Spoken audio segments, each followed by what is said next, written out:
Tappeto rosso per la famiglia Tezzi, una delle più storiche, belle storie che si possa raccontare a Montalcino, una posizione stupenda, invidiabile, con un'esposizione stupenda, scenografica, ma anche una bella responsabilità, a cominciare dal rosso di Montalcino. Proprio me la sento tutta questa responsabilità, visto che Babbo ci ha creduto sempre tanto a partire dall'esordio del rosso di Montalcino. Addirittura ne facciamo due. Sono due rossi diversi perché sono due zone diverse. Il rosso per il babbo, appunto, è dedicato a Babbo e Si chiama proprio così? Si chiama così, è dedicato al Babbo e a tutti, anche le persone di Montalcino che hanno creduto in questo vino. E così è scritto nella dedica dietro. È un vino fatto in maniera artigianale, le nostre fermentazioni sono spontanee. Questo vino fa meno legno rispetto all'altro nostro rosso. Quindi più diretto, più spacciato, è più giovane, più fresco, è più diretto. È 3 anni che lo facciamo dalle vigne che abbiamo in alto a Montalcino Paese, sotto la mitica vigna Soccorso.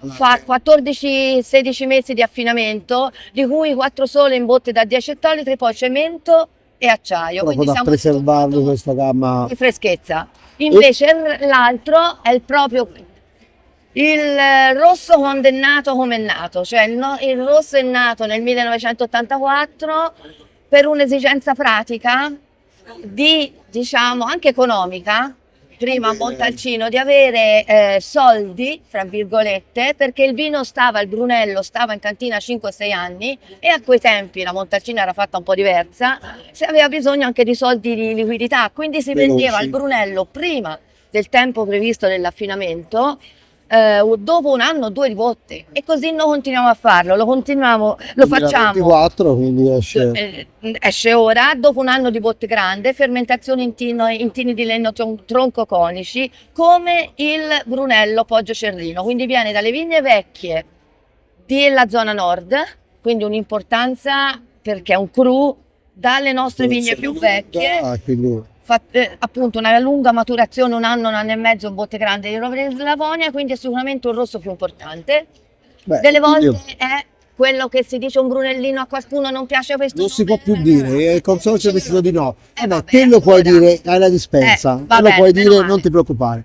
Andiamo in tavola. Sì. Cosa li abbiniamo qui a Verona? Visto che sono caratteri molto diversi, 2 piatti diversi. Senti, questo io quel formaggio lì ce l'avrei visto molto bene dal 2024, sì, bello intenso. perché c'ha questa acidità anche importante e quindi un pochino mi sgrassava. Quei formaggi, forse l'erborinato no, ma gli altri formaggi E invece per il babbo?